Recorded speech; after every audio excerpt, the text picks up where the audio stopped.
श्री शिवाय नमस्तुभ्यम, श्री शिवाय नमस्तुभ्यम। भोलेनाथ का स्मरण करते हुए आज लिंग महापुराण के प्रथम दिन 2026 के 1 जनवरी 2026 को आज 35वां अध्याय पढ़ने का अवसर प्राप्त हुआ। लिंग महापुराण साक्षात भोलेनाथ का ही पुराण है। इसमें शंका नहीं है कि इससे सुनने मात्र से हमारे पितर भी प्रसन्न हो जाते हैं।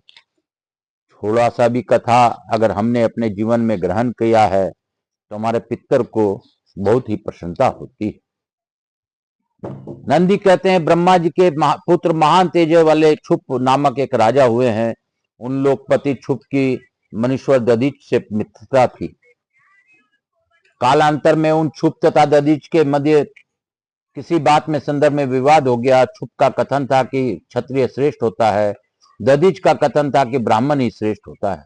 राजा 8 लोकपालों का विग्रह स्वरूप होता है।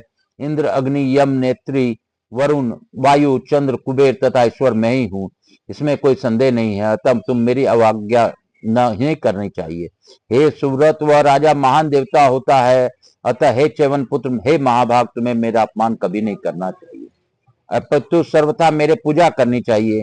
उन क्षुप का यह वचन सुनकर च्यवन पुत्र मुनि श्रेष्ठ दधीच ने आत्मगौरव से प्रेरित होकर अपने बाएं हाथों से क्षुप के सिर पर तेज मुष्टि का प्रहार किया।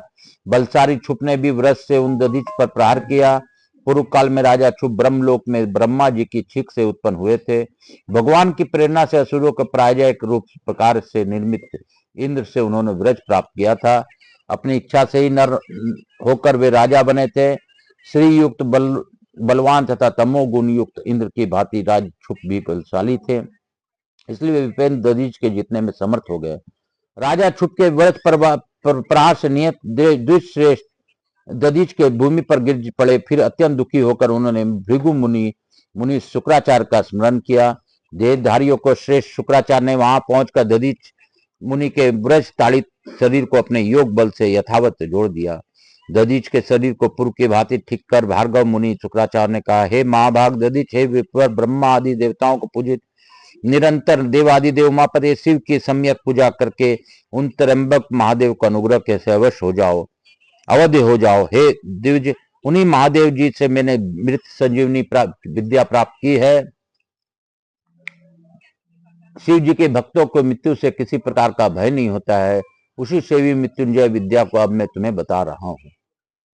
और अधिक जानने के लिए आकाश राजगढ़िया यूट्यूब चैनल को सब्सक्राइब कीजिए, सुनिए और अपने जीवन को कृतार्थ कीजिए। काल हर दुखहर दारिद्र कष्ट हर हर महादेव।